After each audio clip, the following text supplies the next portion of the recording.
I get to work with a lot of entrepreneurs, business owners, executives, and the question comes up all the time about how to balance work and family life.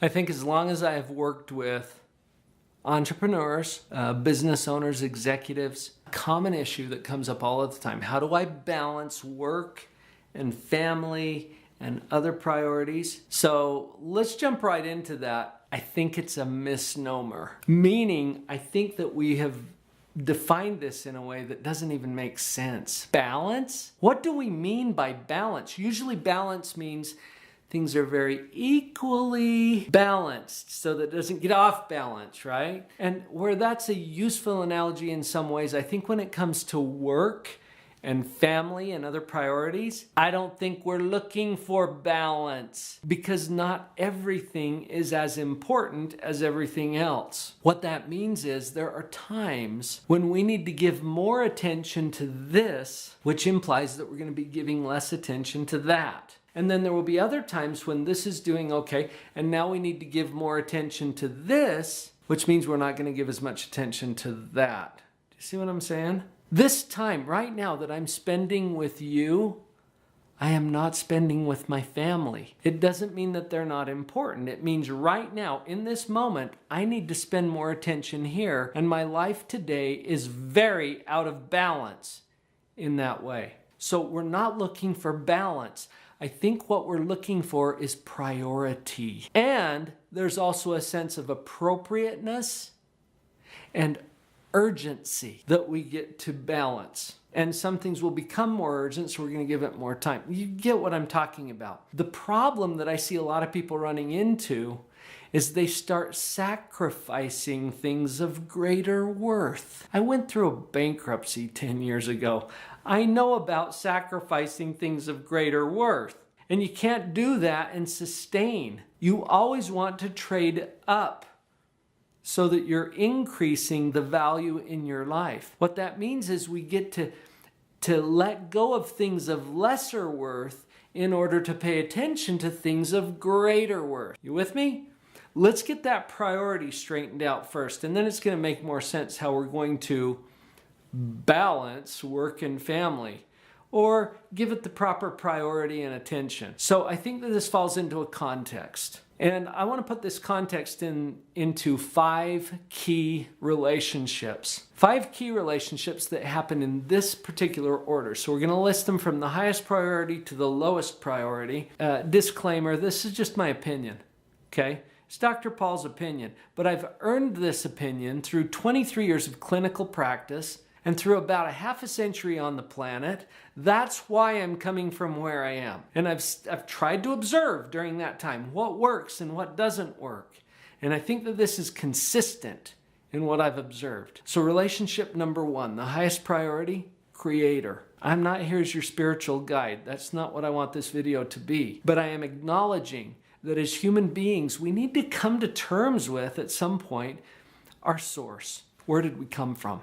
And whatever your beliefs are about that is fine as you connect with your relationship with your Creator, with your source, with where you come from. Now, with that one in place, we're going to drop down to number 2. Number 2 is self, the relationship with self. Some people skip this one. They don't even realize it's a relationship, and they go about being so kind and compassionate and loving and serving to everyone except for one, where they are harsh and demanding and unforgiving right here at home. It's a relationship. How you treat yourself matters. I think about all the time when I'm flying on an airplane. And you know when you're taxiing out on the runway and they go through their little safety routine, you're supposed to follow along in your laminated card. Been doing that?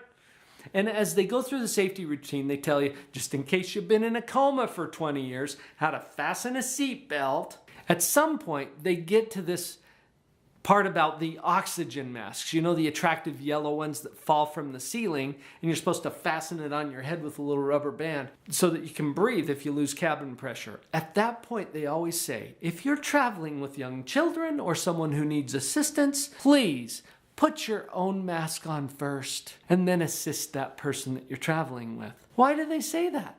Because our natural tendency is to, oh, I got to take care of this. Oh, I need to help that person. And we neglect the most important resource that we have to offer, and that is ourselves. I teach this in parenting seminars all the time because parents want to take care of those kids, right? The very best gift you can give your kid is a functioning parent, a functional adult in their life that can actually take care of things. If you're out cold in the aisle, you're in the way. You're part of the problem now. If you're really going to assist people, you got to take care of yourself. Get your own mask on first. So that's why self comes second. And a lot of times as I'm talking to executives or entrepreneurs who are so extended in their work, they have forgotten to take care of the number one asset that they have to bring to the equation. You got to take care of yourself. You have to at some point, or else you're going to lose the asset. Now, let's go on to number 3. I believe that number 3 is family in terms of the importance of your relationships. And a lot of people will agree with me on this, but just check in with where you are with this. The most important people in your life are your family. And there's a lineup within family. It goes in this order: spouse, children, extended family. In that order. Notice I'm not saying that extended family isn't important. They made the list. I'm saying that you get it in that order and you're going to have a better chance of success because one supports the next, which supports the next. That's why we've got a list of priorities this way. After family comes other people. All of you business people out there, this means your clients, your customers, the people who are buying your service or product.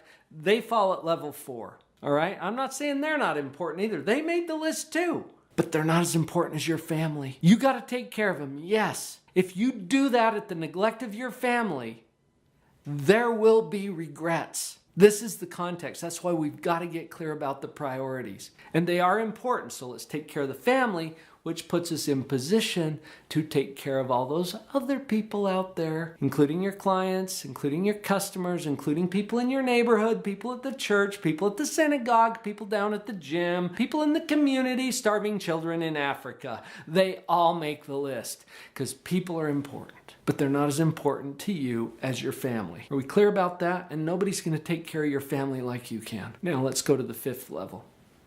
Things, including property, including business holdings, including money. You have a relationship with all of that stuff too, but it's stuff. I love that my sister has a little pillow that's sitting on her couch. It's got a cross-stitched saying on it that says, "The most important things in life are not things." Love that.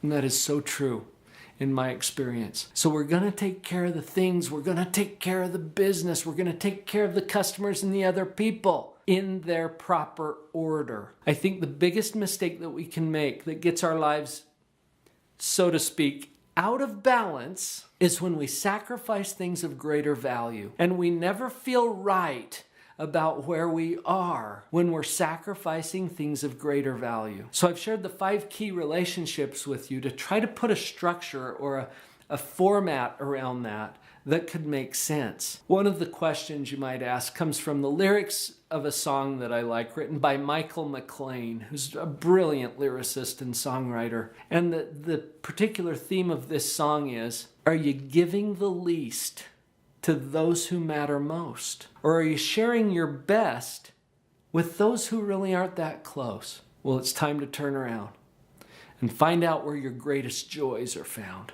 This is true in my own life. I've seen it in so many of my clients.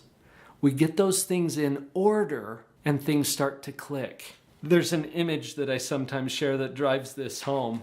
That headstone reads, Dr. Paul Jenkins, if only I had spent more time at the office. You never see a headstone that reads that, do you? Yeah, there's a lot of reasons for that. I like the way that Hiram W. Smith put this. He said, and I quote, "Bring the events of your life into alignment with what's most important to you, and you have a right to inner peace." That sounds better to me than balance. Okay, so maybe we're not going to work on balance, but we can get things into a priority that is going to serve us well and I'll bet you know someone who could use this video.